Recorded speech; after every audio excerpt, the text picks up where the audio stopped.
Bonjour, voici la lettre des signaux faibles numéro 215 de juillet-août 2022, c'est-à-dire que j'entre dans ma 20e année, ça me fout un choc de démarrer, que j'ai démarré ça, cette lettre des signaux faibles en 2003, 20 ans. Bien, 5 signaux faibles dont je vais vous parler, et puis il y en a 27 ou 28 qui ont été dans cette lettre numéro 215 de juillet-août.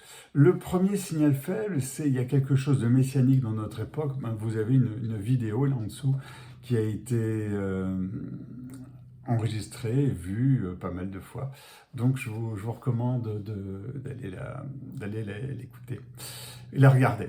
La signal faible numéro 2, la fausse bonne idée des panneaux solaires couvrant les parkings. Alors c'est une idée, voilà, qui est quand même un peu bizarre.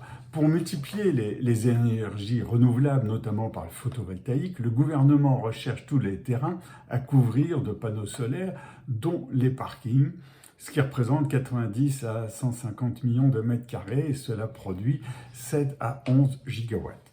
C'est un calcul fait par des gens très intéressants, certainement très forts, à l'intérieur de leur bureau. D'accord. Accessoirement, les panneaux solaires viendront de Chine et le cuivre de Russie, pour ne pas citer les autres minerais que la France importera parce qu'elle refuse d'ouvrir de nouvelles mines. La question est mal posée, aussi bien par la Convention sur le climat que par la loi climat et résilience. Car dans le fond, la question est comment ces parkings peuvent nous faire économiser 7 à 11 gigawatts. La réponse est simple. Plus de la moitié des parkings, donc des grandes surfaces, ont été concernés, ont été construits il y a plus de 40 ans et sont donc aujourd'hui en zone urbaine. Entre guillemets, couvrons-les de logements, de bureaux, d'ateliers, de toits plats végétalisés pour densifier la ville et économiser les transports et donc de l'électricité. N'oublions pas que le logement et les transports sont les deux premiers budgets des ménages. Comme le disent si bien tous les gouvernements, ponçons frugal, donc commençons par moins dépenser d'énergie, et les parkings sont une excellente solution. Non pas à mettre des panneaux solaires, parce que imaginez la France avec ses panneaux solaires comme ça, c'est une véritable horreur. Signal faible 3. La vraie affaire des jets privés, on en a beaucoup entendu parler à la fin de l'été. Aujourd'hui, par Internet, tout est connu et disponible par OSINT, Open Source Intelligence. Faites le test sur Twitter, hashtag OSINT.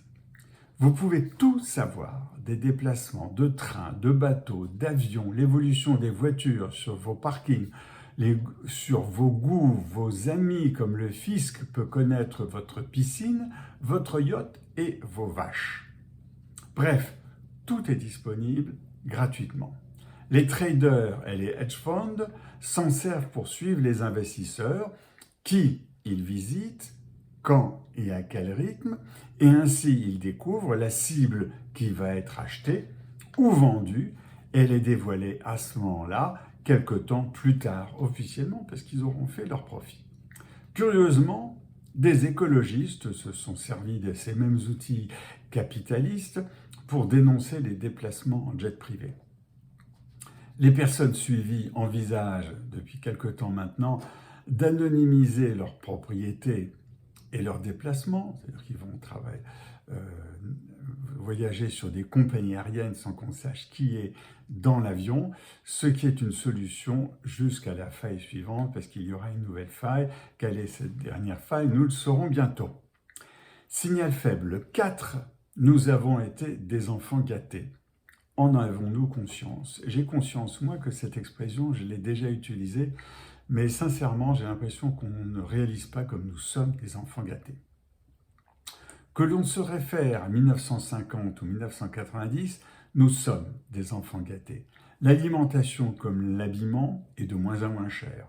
Le coût de l'éducation jusqu'à Bac+2 est insignifiant.